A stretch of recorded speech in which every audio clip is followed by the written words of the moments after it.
Momak u plavom, svi nasmejani, jedino vozač ozbiljan. Zbog čega? Da, pa ne mogu da budem nasmejan svakom ekipom. Stalo se ne. Meni ekipa djeluje baš cool, samo mi ti djeluješ previše ozbiljno. Šta te muči? Muči me što će Teča sada sedne sa mnom u auto i što će me forsira. Zar to nije bolje? Pa nije bolje, sad prvi put vozim, moram polako, znaš. Jel ti je prva trka? Prvi trka, prvi put u životu. Kako se osjećaš po tom pitanju, si uzbuđen? Ekstra, jesam. Jel imaš tremu? Nemam. Kaži mi, auto, jel te lepo služi, sve je okej? Perfektno, sve radi, momci su se pobrinuli za to, stvarno ekstra sve. Pretpostavljam da auto nije fabrički, šta je rađeno na kolima? Nije, auto je 2.5, fabrički motor je 2.5, urađeno je kompresor unutra, ništa nije dirano oko motora, samo složen, ubačen i to je to. Ima standalone struje, master i to je to. Negdje oko 250-260 konja. Wow, okej, kaži mi, i više nego dosta, kaži mi kako su ti očekivanja? Pa, očekivanja su da ne izletim sa staze. Okej, pratimo te, dolazimo kasnije opet da snimamo. Kaži, hvala. Ekipo, jel može neko pitanje i za vas? Evo, ko ne ide? Nemojte, sad ćete svi po jedno pitanje dobiti, sad svi koji izbjegavate, svi sad morate.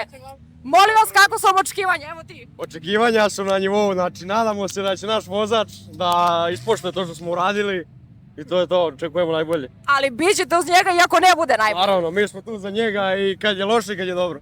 Daj, prepričaj nam neka iskustva sad, juče, danas, kad ste stigli i kako ste provodili vreme.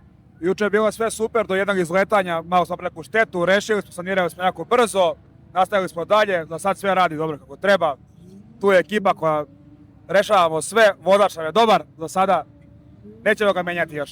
Deluje mi da ste jedna od najjačih ekipa ovdje, ima vas, nasmejani ste, jaki ste, tako da ste najjači. Atmosfera je najbitnija, ako smo mi smoreni, bit će smoren i on, onda nema ništa od posla. Ovako, svi nasmejani, svima je super. Hvala ti puno, vidimo se kasnije. Ti džabe gledaš tamo u daljinu, dobit će ti svoje pitanje, vidi, nećete zaobići. Ajmo, kakvi su utisci što se tebe tiče? Nikad bolji, nadamo se da će sve proći dobro i to je to, ništa. Jel imate i vi tremu koji ste tu uz njega? Ne možemo da imamo tremu da nabijemo i njemu tenziju. Vi ste tu da smirujete situaciju. Mi smirujemo situaciju. Vidimo se kasnije, hvala ti. Ajmo, ko je ostao? Čekaj, momak jede, znači ti dođi. Ti si najmlađi ovdje, jel tako? Najmlađi ili samo tako izgledaš? Najmlađi. Jel se razumeš ti u automobile, jel popravljaš? Pa trudim se. Trudim se da se razumem, pa pomalo. Je li tebi želja u neku trenutku da driftuješ? Pa nećemo driftovati, ali nešto drugo hoćemo. Autocross neki nešto.